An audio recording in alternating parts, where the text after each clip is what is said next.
하겠습니다. 사도행전 3장 1절에서 10절까지 말씀인데요. 저와 여러분 한 절씩 교독하도록 하겠습니다. 제9시 기도 시간에 베드로와 요한이 성전에 올라갈새 하면서 뱀들을 사람이 메고 오니 이는 성전에 들어가는 사람들에게 구걸하기 위하여 날마다 민문이라는 성전문에 두는 자라. 그가 베드로와 요한이 성전에 들어가려 함을 보고 구걸하거늘 베드로가 요한과 더불어 주목하여 이르되 우리를 보라 하니 그가 그들에게 무엇을 얻을까 하여 바라보거늘 베드로가 이르되 은과 금은 내게 없거니와 내게 있는 이것을 내게 주노니 나사렛 예수 그리스도의 이름으로 일어나 걸으라 하고 오른손을 잡아 일으키니 발과 발목이 곧 힘을 얻고 뛰어서서 걸으며 그들과 함께 성전으로 들어가면서 걷기도 하고 뛰기도 하며 하나님을 찬송하니 모든 백성이 그 걷는 것과 하나님을 찬송함을 보고 그가 본래 성전 미문에 앉아 구걸하던 사람인 줄 알고 그의 일어난 일로 인하여 심히 놀랍게 여기며 놀라니라. 아멘. 네, 이제 오순절 성령 강림 사건 이후에 사도들에 의해서 행해졌던 첫 번째 기록이 이제 이 말씀에 오늘 본문에 기록이 되어 있습니다. 그런데 앞선 이제 기록을 2장에 보니까 사도들로 말미암아 기사와 표적, 그러니까 놀라운 일들하고 표징들이 많이 나타났다라고 기록되어 있는 걸로 봐서요, 이게 첫 번째 기적인지 뭐 두 번째 기적인지는 정확하게 모르겠어요. 많은 그런 기적들이 있었던 것 같습니다. 놀라운 일들이 있었습니다. 그런데 그 중에서도 특별히 딱 이 성전에서 걷지 못했던 이 사람을 일으켜 세우는 이 기적을 기록하고 그냥 단순하게 기록한 게 아니라 보시면 이 3장 전체가 다 이 내용이거든요. 이 관련된 내용이에요. 아주 많이 집중적으로 이걸 갖다가 설명하고 있는, 또 소개하고 있는 이유가 분명히 있을 거잖아요. 그래서 첫 교회가 말씀, 교제, 성찬 그리고 기도하는 교회였는데 그 교회가 어떤 능력이 있었는지를 좀 보여주기 위한 특별한 의미가 있는 사건이라고, 또 그런 기록이라고 생각이 됩니다. 그래서 이 사도들이, 또 제자들이 성령 충만하고 나서 기도를 이제 하는 이제 유대인들이 가지고 있던 습관에 따라서 이제 시간을 정해놓고 성전에 가서 기도를 하는데요. 그 기도를 하러 가가지고서 이 거린을 만나는 장면, 구걸하는 사람을 만나는 장면이 2절에 기록이 되어 있습니다. 2절 한번 같이 한번 읽어보겠습니다. 시작.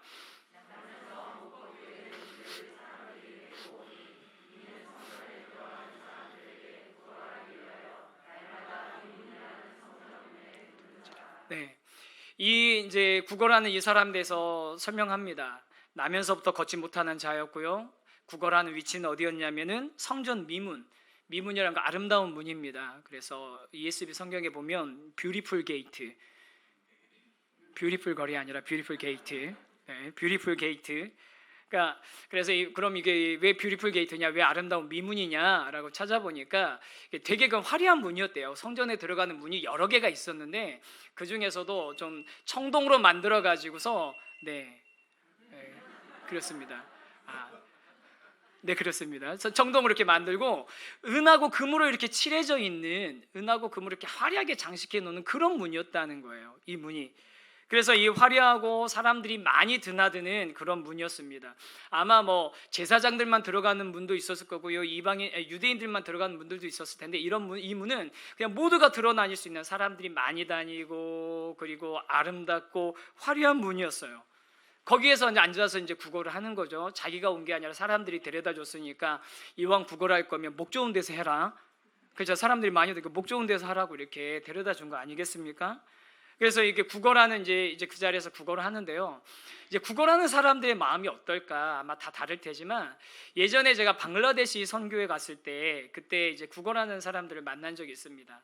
매일 아침에 이제 숙소에서 출발해서 사역지까지 가는데 한 20분 정도 차를 타고 이동을 하는데, 근데 숙소에서 딱 나오면 거기 방글라데시 이제 이게 신호 체계가 정말 참 없어요. 차선도 뭐 거의 존재하지 않고요. 뭐 있긴 있는데 의미가 별로 없어서 뭐 이렇게 흐름을 타서 나가야 되는데, 그런데 차들이 이제 막 있으니까 그 안에 이렇게 차가 대부분 이렇게 대기하고 있는데, 대기하고 있으면 이렇게 와가지고 사람들이 와서 창문을 다 두드려요. 어떤 사람은 팔이 없는 사람이 와서, 어떤 사람은 이렇게 이거 뭐죠 이거 몽빨 같은 거 한 사람들이 와가지고, 또 어떤 사람 막 이렇게 막 남루한 옷을 입고 와서 막 창문을 두드려요.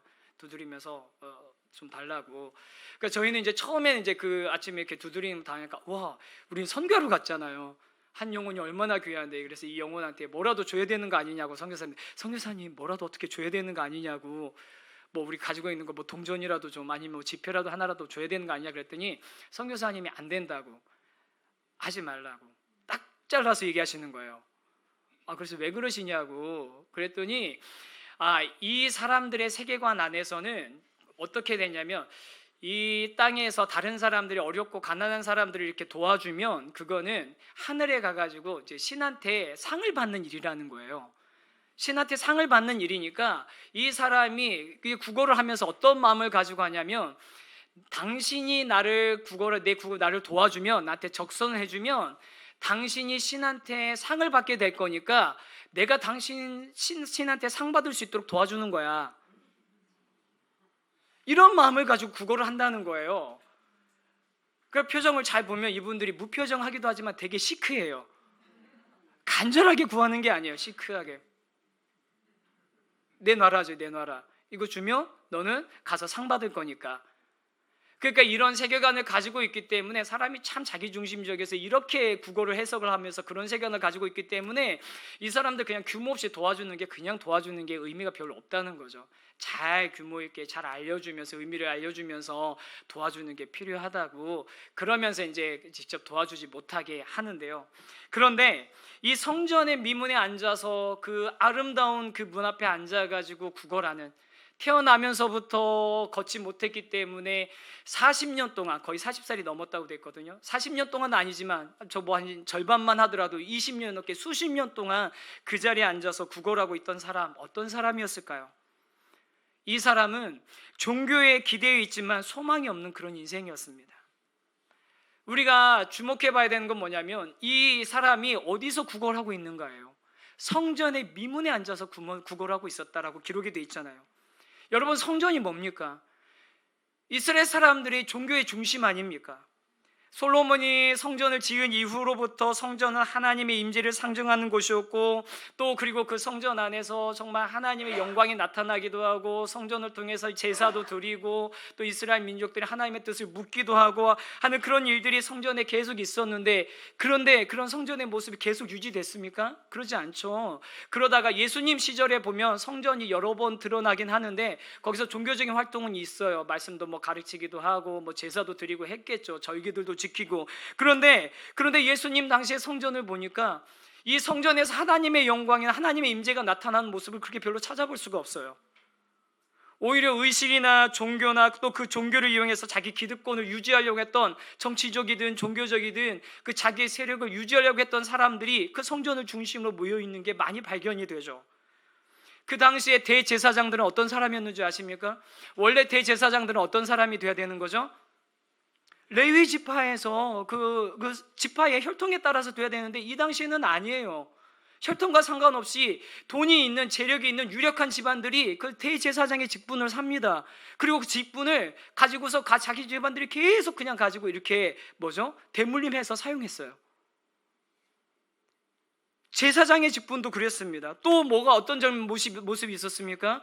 예수님께서 그 성전을 척결하실 때 보니까 그 안에 모여가지고 제사 지내러 온 사람들한테 짐승 팔고, 돈 환전 필요한 사람들한테 돈 바꾸고, 그러면서 그 안에 모여있는 사람들이 성전이 하나님께 예배하고 하나님께 기도하고 하나님의 임재와 하나님의 영광을 경험하는 곳이 아니라 이런저런 이유로 정치적이든 종교적이든 경제적이든 자기들의 이익을 구하기 위한 장소였던 거예요. 그런데 그렇게 그런 성전에 앉아 있어서 이 사람은 그런 성전에서 자기의 이익을 추구하려고 했던 사람 중에서 가장 밑바닥에 있었던 사람인 거죠. 자본이 하나도 없는 가장 밑바닥 인생이었던 겁니다. 종교의 기대는 있어요. 성전의 문 중에 제일 화려하고 아름다운 문에 기대는 있어요. 하지만 가장 밑바닥에서 자기가 하나님과 전혀 상관없는 자신의 이익을, 경제적인 이익을, 당장 오늘 하루 먹고 살 것만 구하고 그것만 바라고 있던 사람이 바로 이 사람이었습니다. 종교에는 기대고 있었지만 소망이 전혀 없었던 인생인 거죠. 예전에 우스갯소리로 그런 얘기들을 하시는 분들이 있었어요. 자영업 하시는 분들이 그 사업 성공하려면 그 지역에 있는 큰 교회 가야 된다고. 얼마나 참 부끄러운 얘기입니까? 아니, 성도들끼리 교회 공동체 안에서 서로를 필요를 돌봐주고 또 이왕이면 성도의 사업장 이용해주고 하는 건 당연히 좋은 일이고 당연히 우리가 해야 되는 일 맞죠. 그런데 그게 아니라 반대로 자기가 그 경제적인 목적을 위해서, 자기의 특정한 이익을 위해서, 종교 활동을 위해서, 아니, 자기의 경제적인 이유 위해서 종교 활동으로 큰 교회 찾아가서 등록하는 거 바른 일이 아니잖아요. 그런데 그 당시에 성전에는 다양한 계층, 다양한 사람들이 자기들의 이익과 목적을 위해서 성전에 기대고 있었던 것이고, 이 성전 앞에서, 미문 앞에서 구걸하는 이 사람은 그 모든 사람들 중에서 가장 밑바닥 인생이었습니다. 전혀 소망이라고 없는 그런 가장 밑바닥인 그 사람, 이 사람이 오늘도 이 앞에 나와 있는 이유는 뭐겠습니까? 오늘 하루 먹을 거 해결하는 거죠. 오늘 하루 살아갈 거 해결하는 거죠. 그 사람이 아침에 나가면서 어떤 마음으로 나갔을까요? 저도 오늘 아침에 이제 준비하기 전에 이제 가가지고 화장실 잠깐 가가지고서 이제 탁 이제 하고서 거울 딱 보면서 됐어 이렇게 헤어스타일 됐어 이렇게 딱 나왔는데, 이 구걸하는 사람이 아침마다 자 됐어 오늘도 한번 가보자, 오늘은 옷도 얼마나 벌까, 얼마나 얻을 수 있을까, 이런 마음으로 나왔을 것 같으세요? 수십 년 동안 그 자리에 나와 있었습니다. 구걸한데 이력이 난 사람이에요. 지나가는 사람만 딱 보면 아, 저 사람 돈 좀 있겠는데 없겠는데, 아마 위에도 안 봤을 거예요. 밑에 신발만 보면 저 사람 돈 있는데 없는데, 그리고 발걸음이 살짝 멈칫하는 것만 보면 나한테 관심 있나 없나? 오로지 내가 뭘 얻을 수 있을지에만 관심이 집중되어 있는 그런 사람 아니었겠습니까? 그러면서 그 맨날 발만 쳐다보고 있었던, 수없이 자기를 지나가고 스쳐가는 그 사람들의 발길들 바라보면서 그래 그냥 어쩌다가 뭐 하나 떨어지면 그냥 다행이다, 그래도 이거라도 얻어서 다행이다라고 하면서 그렇게 그냥 지나가는 사람들 바라보고 있던 무기력한 인생이었던 겁니다. 성전, 가장 화려한 그 문에 기대어서 사람들 발이나 쳐다보는 무기력한 이 사람, 소망이 전혀 없는 이 사람의 인생에 놀라운 일이 일어났는데, 이 놀라운 일이 어떤 일이냐면, 그리고 이 일을 왜 기록해 놨냐면요, 성령으로 충만한 사도들과 만나면서 이 인생 가운데 변화가 시작된 것이죠. 어떤 변화가 일어났습니까? 자기가 기대하지도 못했던 놀라운 자신의 태어나면서부터 가지고 있던 근본적인 문제가 해결되는 변화가 일어난 겁니다. 그리고 이 변화를, 이 사건을 기록한 이유는 은과 금은 없지만 예수 그리스도의 능력으로 세상을 변화시키는 교회의 모습을 증명하기 위해서, 알려주기 위해서, 소개하기 위해서 이 말씀이 기록되어 있는 것이죠. 성전에 기도하러 간 베드로와 요한이 이 사람을 주목하면서 얘기합니다. 4절 한번 말씀 한번 보겠습니다. 같이 읽겠습니다.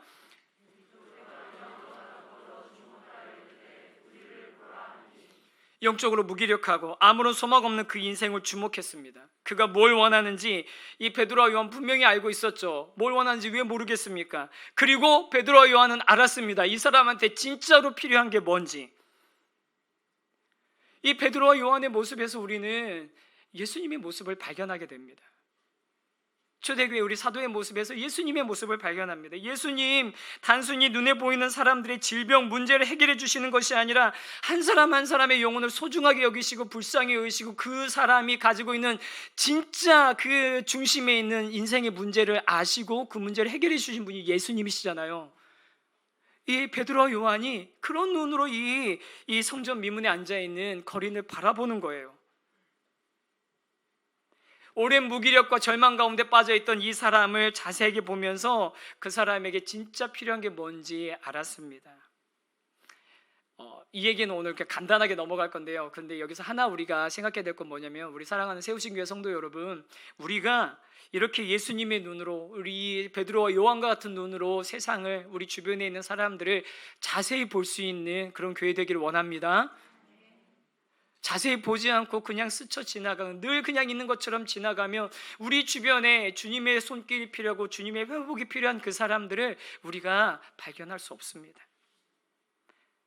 주님의 시선으로, 예수님의 시선으로 연약한 자를 주목하고 그 표면에 드러난 것보다 그 내면에 감춰 있는 것을 우리가 자세하게 지켜보고 바라볼 때 하나님께서, 예수님께서 우리에게 그들의 문제를 해결해 줄 수 있는 참 지위 되시는, 소망 되시는 예수님을 소개할 수 있는 기회를 줄 줄 믿습니다. 이 이야기에 대해서는 우리 나중에 또 할 시간들 많이 있을 것 같고요. 어쨌든 이 베드로와 요한이 그를 주목해서 보면서 그를 부릅니다. 나를 좀 보라고. 주목해서 우리를 보라 합니다. 그럼 이 사람은 어떻게 했습니까? 눈을 들어서 쳐다봤겠죠. 그렇죠?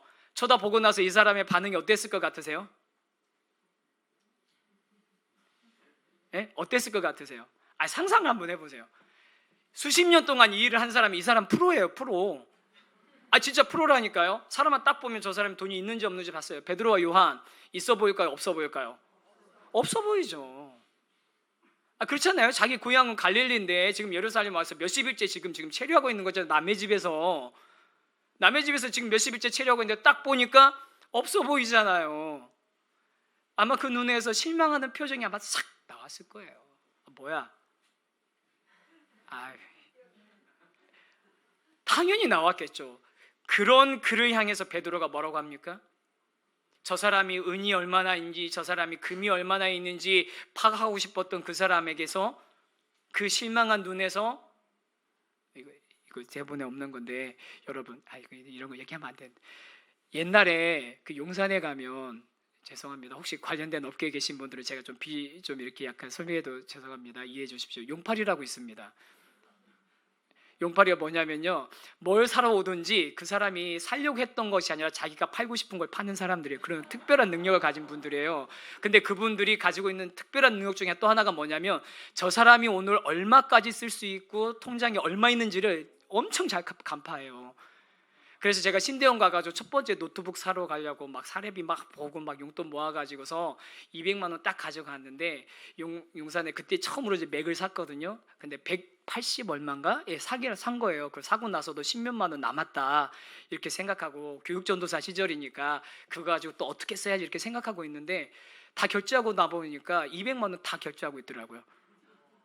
이 노트북 사면요, 이게 좀 필요한데 이거 꼭 있어야 된다고, 요거 쓰셔야 되고, 이거 쓰는 사람들 중에 이거 안 쓰는 사람 없다고, 이거 얼마나 좋은 노트북인데 그래도 파우치는 이거 써야 된다고, 다 쓰고 왔어요. 돈 더 없는 거 아니까 이제 가라고 하더라고요.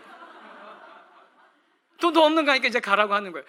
이 사람 프로예요. 저 사람이 돈이 얼마나 있을지, 나를 얼마나 도와줄 수 있을지 대번에 알았을 거예요. 그런데 그 실망한 눈빛을 보며 베드로가 이야기합니다. 6절에서 7절 말씀입니다. 한번 같이 한번 읽어보겠습니다. 시작.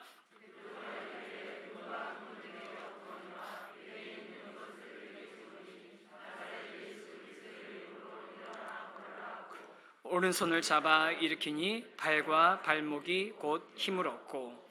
아멘. 이 사람 종교에 기대서 아무런 소망 없이 오늘도 나와서 동전 몇 개 얻어갈 수 있는지, 빵 한 조각 얻어갈 수 있을지 그런 기대만 가지고 나와 있던 이 사람에게 베드로가 뭐라고 얘기합니까? 은과 금은 없지만 나사렛 예수 그리스도의 이름으로 일어나 걸어라. 그랬더니 그 오른손을 잡아서 일으켰더니 그 사람이 일어났습니다. 사랑하는 성도 여러분, 초대 교회에는 그 하나님 성령님께서 임하시고 성령님의 그 임재하심 가운데 정말 복음으로 충만하고 기쁨으로 충만했던 그 교회에는 은과 금은 없었지만 나사렛 예수 그리스도의 이름에 능력은 있는, 그 능력이 있는 교회였습니다. 이 사람, 은과 금으로 칠해졌던 그 성문에 앉아가지고 은이나 금 한 조각 얻을 수 있을까, 오늘 먹을 거리 그 정도 얻을 수 있으면 좋겠다고 생각하는 이 사람에게 네가 기대해 있는 그 성전 문과 같은 화려한 은과 금은 없지만 나한테 있는 건 더 소중하고 값진 것이 있다. 그게 무엇이냐면 나사렛 예수 이름인데 그 이름으로 일어나 걸어라. 여러분, 진짜 교회는 은과 금이 없어도 나사렛 예수 그리스도의 이름이, 그 이름에 능력이 있는 교회인 줄 믿습니다.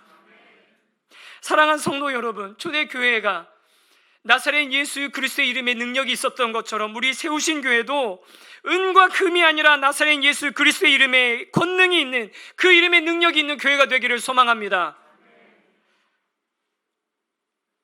은과 금이 넉넉하게 있지만 예수 그리스도의 이름과 그의 권능에, 그 이름의 권능이 없는 교회는 뭘까요?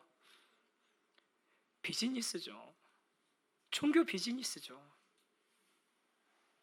잊을만 하면 교회에 대한 그런 아픈 소식들이 이렇게 뉴스에 나오잖아요.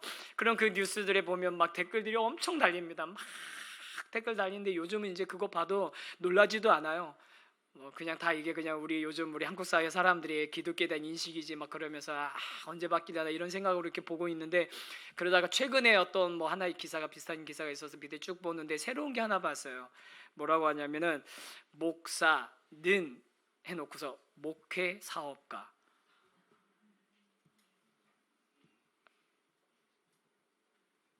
여러분, 은과 금은 있는데 예수 그리스도의 능력이 없으니까 사람들 눈에 목사는 목회 사업가로 보이는 거 아닙니까?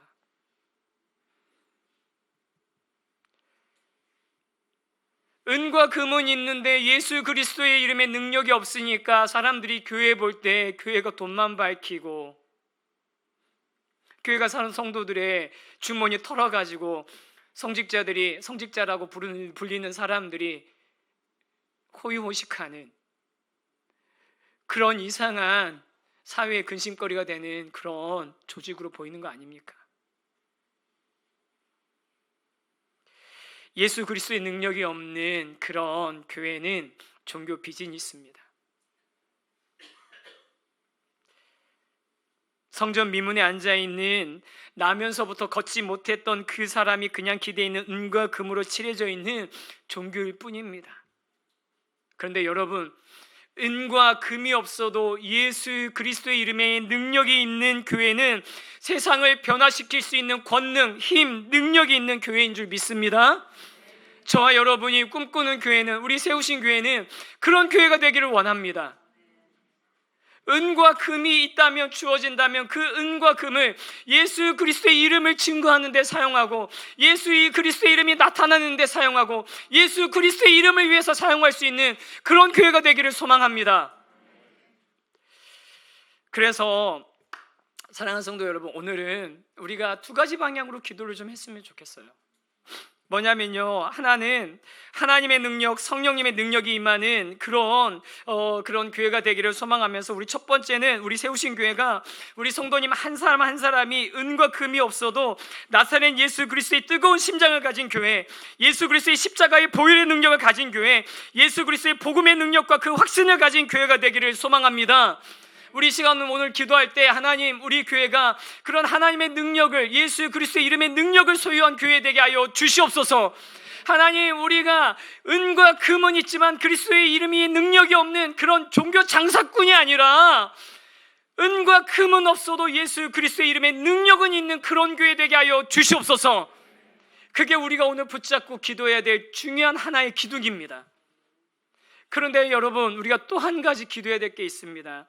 그게 뭐냐면요, 이 성전 미문의 기대 가지고 오랫동안 무기력하게, 그냥 종교에 기대어서 오랫동안 무기력하게, 단 한 번도 일어나 보지 못하고 오랫동안 무기력하게 기대오고 있었던 그 사람들, 오랜 문제로 무기력해져 있고 그 문제가 해결될 기미조차도 보이지 않아서 이제는 아예 기대도 하지도 않고, 그 문제가 육체적이든 관계적이든 직장이든 그리고 또 영적인 문제이든지 간에 우리 정말 오랜 침체와 오랜 무기력에 빠져있는 사람들에게 오늘 나사렛 예수 그리스도의 이름으로 일어나 걷는 역사가 일어나길 소망합니다. 무기력한 우리들의 인생에 나사렛 예수 그리스도의 이름이 선포되어지고 그 이름으로 다시 한번 일어나고 걷고 뛰고 찬양하는 역사가 우리 세우신 교회 공동체 가운데 일어나기를 소망합니다. 여러분, 어떤 문제에 사로잡혀 있으십니까? 어떤 아픔에 사로잡혀 있습니까? 무엇 때문에 오랫동안 무기력하게 주저앉아 있으시고, 무엇 때문에 오랫동안 무기력하게 침체되어 있으십니까? 오늘 이 시간 저에게 있는 나사렛 예수 그리스도의 이름으로 명하노니 일어나 걷는 역사를 여러분 경험하시기를 축복합니다. 우리가 영적으로 일어나야 됩니다.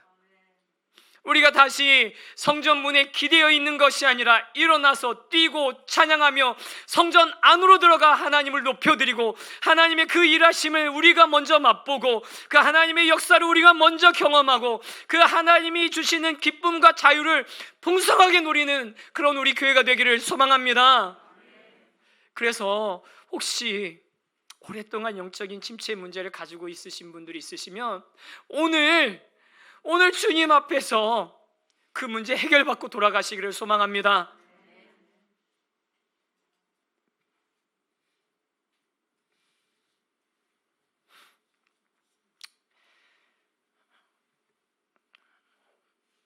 육신의 질병 때문에 힘들어하시고 치료받길 원하시고 회복되길 원하시는 분들에게는 은과 금은 없지만 내게 있는 나사렛 예수 그리스도의 이름으로 담대하게 선포합니다. 하나님 안에서 치유되고 회복되는 역사가 일어나기를 소망합니다.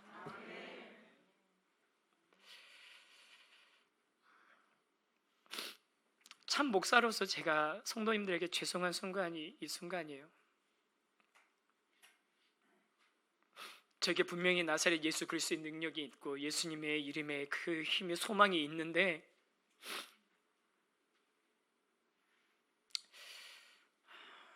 기도해 드렸는데 바로 암이 치료되지 않고 암이 재발되고 오랜 항암의 치료의 과정들을 겪으셔야 되고